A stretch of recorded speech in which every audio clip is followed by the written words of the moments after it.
Alors, dans cet exercice, on nous dit quelle est l'abscisse de chacun des points A, B, C, D et E. Alors, je rappelle une chose sur la droite graduée. Donc, ça prolonge la notion de demi-droite graduée qui a été vue en 6e.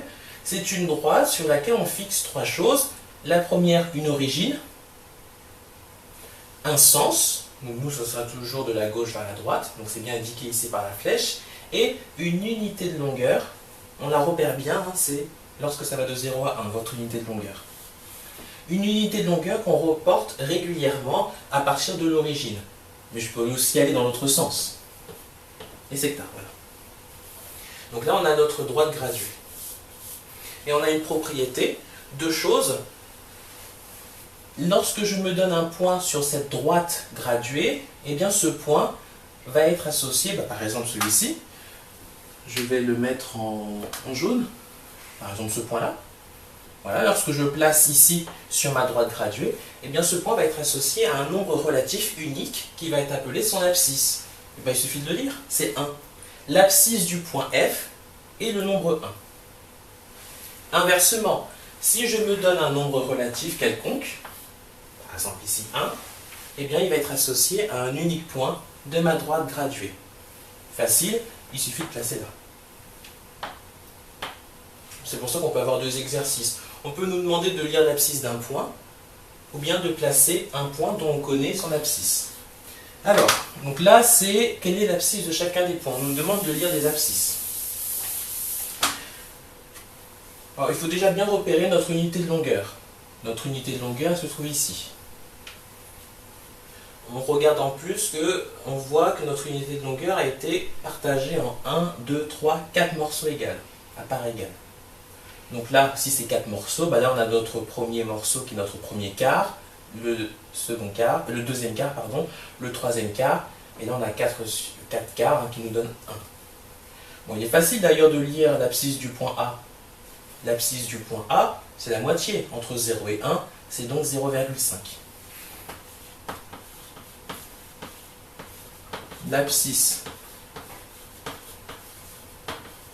du point A est 0,5.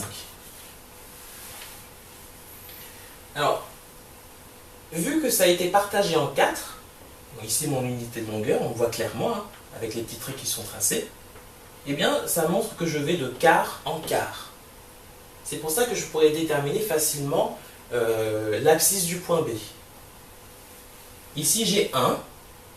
Là, je vais avoir donc 1 plus 1 quart, 1 plus 2 quarts, 1 plus 3 quarts et 1 plus 4 quarts qui me fait 2, puisque je vais de quart en quart. 1 plus 1 quart, ça me fait combien 1 quart? 1 quart, ça me fait 0,25. 1 plus 2 quarts, c'est la moitié. Donc ici, j'avais 0,5. Donc j'ajoute 1 à 0,5, je tombe sur 1,5. Et 3 quarts, je sais que c'est 0,75. L'abscisse du point B, c'est donc 1 plus 0,75, c'est-à-dire 1,75. Donc l'abscisse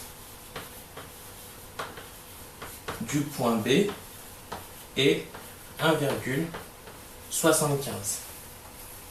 Parce que je vais de 0,25 en 0,25, vu que mon unité de longueur a été partagée en 4. Alors maintenant l'abscisse du point C, je suis avant 0, ici mes abscisses sont négatives, qui comportent donc ici un signe moins. Alors l'abscisse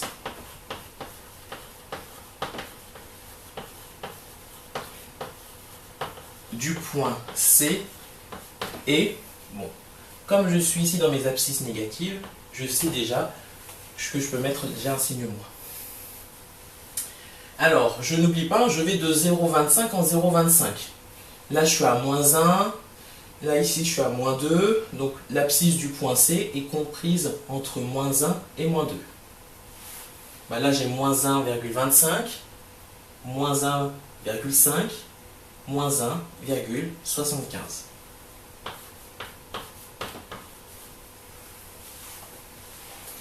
L'abscisse du point D, on le lit directement, moins 1.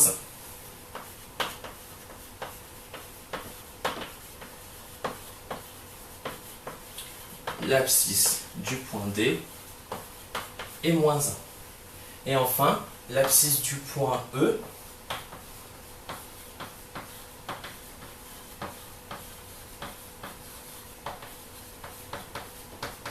l'abscisse du point E, bah là, l'abscisse du point E est comprise entre 0 et moins 1. Et je sais que je vais de 0,25 en 0,25. Donc là, j'ai 0, là je suis dans mes abscisses négatives. Donc là, j'ai moins 0,25, moins 0,5, puisque c'est entre 0 et moins 1. Moins 0,5. J'ai fait tous les points, oui, jusqu'à